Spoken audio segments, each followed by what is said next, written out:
faithfulness is a lot more like, I believe in the faithfulness of Yeshua of Nazareth. I believe in the faithfulness of the God of Abraham, Isaac, and Jacob. It's not just, make a wish upon a star. I have trust. It's much more personal than that. The difference between biblical faith and blind faith.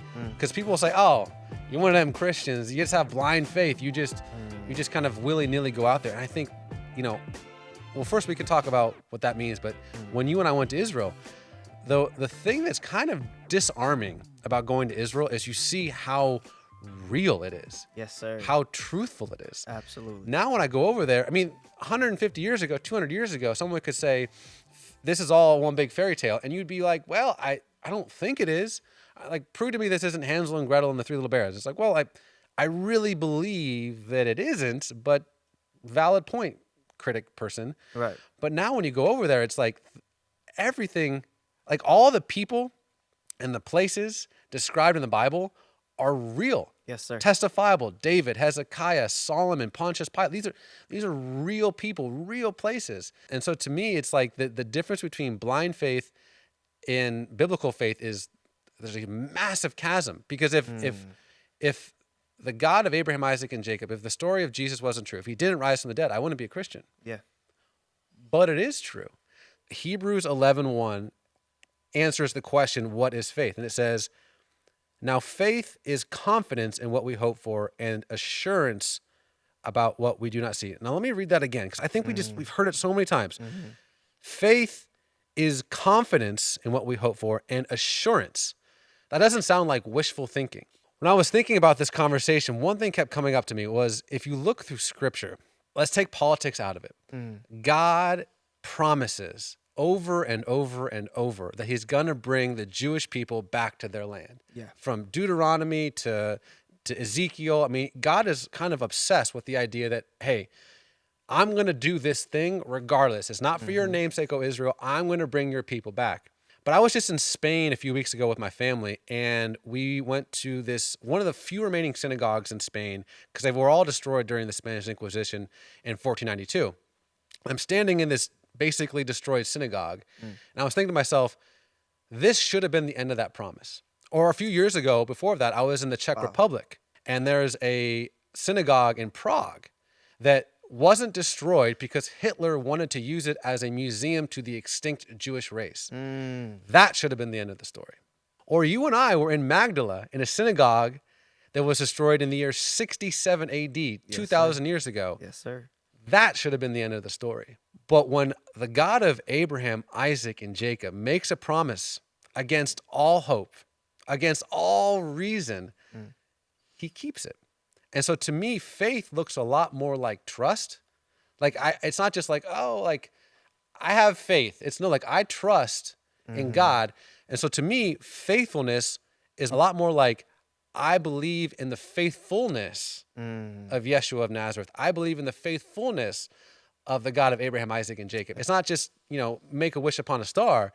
I have trust. It's much more personal than that. If you're watching this and you're a skeptic, you're in good company. That's kind of why we started this channel, is because we want to answer those tough questions. Yeah. And to me, your doubt and your skepticism are welcome here. Because I don't think God's scared of your questions. And I know you might almost be a little defensive, like, oh, this is just that faith stuff. This is Disney. This is hocus pocus. And it's like, you're watching this video for a reason. Yes. And I just want to encourage you that the God of Abraham, Isaac, and Jacob keeps his promises. People ask me, you've been to Israel over 30 times. Like, what have you learned? I'm like, well, I know, even though I know a lot more about the geopolitical stuff, I feel like I know less, because it's so overwhelmingly complicated. Is it about, hummus or, whatever it might be? Yes. Come on. But if there's one thing that I can say, that having been to Israel over 30 times, is that the God of Abraham, Isaac, and Jacob, he keeps his promises and he keeps his covenant. So if you read something in Deuteronomy or Isaiah or Ezekiel or Jeremiah or the Psalms, it's going to come true. And what I love is, again, if you're one of those, this faith thing, come on. Let's look at the book of Isaiah. Let's look at one thing in the book of Isaiah. So the book of Isaiah, you would say, oh, Well, that's been changed. It's been altered so many times, which was a valid argument until the mid-1940s when the Dead Sea Scrolls were found. And basically, hear me out. The Bible, at least the Old Testament, basically, certifiably, scientifically, has not changed in at least 2,000 years. So they found a complete copy of the book of Isaiah in the Dead Sea Scrolls. The Dead Sea Scrolls predate even the birth of Jesus, Yeshua of Nazareth. So Isaiah is 700 BC, 700 years before Jesus, this was written. In the past, he humbled the land of Zebulun and the land of Naphtali. But in the future, he will honor Galilee of the nations by the way of the sea beyond the Jordan. So where is Zebulun and Naphtali? If you look at the map behind me, that's exactly where the ministry of Jesus happened. Zebulun, Naphtali, Nazareth, the Galilee, it's all right there. And then the verse after that, the people walking in darkness have seen a great light. On those living in the land of deep darkness, a light has dawned. Jesus fulfills over and over. He could have said, in the land of Benjamin and Ephraim and Dan. No, he said the land of Zebulun and Naphtali, exactly where the ministry of Jesus happened. And then to clarify, a few verses down, it says, okay, let me be very specific. Again, this was written 700 years before the birth of Jesus. For to us a child is born. To us a son is given. And the government will be on his shoulders. We measure time by what? The birth of this guy, right? Yeah. It's 2023. And he will be called Wonderful Counselor, Mighty God, Everlasting Father, Prince of Peace. Of the greatness of his government and peace, there will be no end. And here we are in Orange County talking about this Yeshua of Nazareth guy. Man. In prophecy that was written almost a millennia before the birth of Jesus. I could go down the list. My friend, when the God of Abraham, Isaac, and Jacob makes a promise, makes a covenant, he will keep it. Our faith isn't some hopeful wish. I'm not grabbing Tinkerbell to get pixie dust. Come on. This is historic fact. In fact, I think I mentioned this earlier, like the one disconcerting thing about going to Israel is it's no longer a matter of faith. It's like, I know this happened historically. Yeah. All these people were real. Jesus, even skeptics will say there was a man named Jesus. He was crucified, and his followers believe they saw him risen from the dead. These are all historic facts now at this point. So it's almost not even the only faith compartment now for me is like, okay, I can choose to reject this truth. That gaping hole that you might be feeling in the middle of your soul, it's not meant to be filled up with meditation or with substance abuse or with busyness or with fame or with pride. It's with the truth. Yes, sir. I am the way, the truth, and the life. My favorite story in the whole Bible comes from the book of Daniel. And it's Shadrach, Meshach, and Abednego. Think about this. God's people were in Babylon. Yeah. Kneel before me, Nebuchadnezzar says. And everyone does. But 3 dudes. If those 3 dudes just get on the floor, save their own neck, are we here? Are we filming this? Man. But the result of their faith was to get thrown in a fire. Come on. But if you read, I almost want to open it up, but it'll take me a second to find it. They're thrown into the fire for their faith.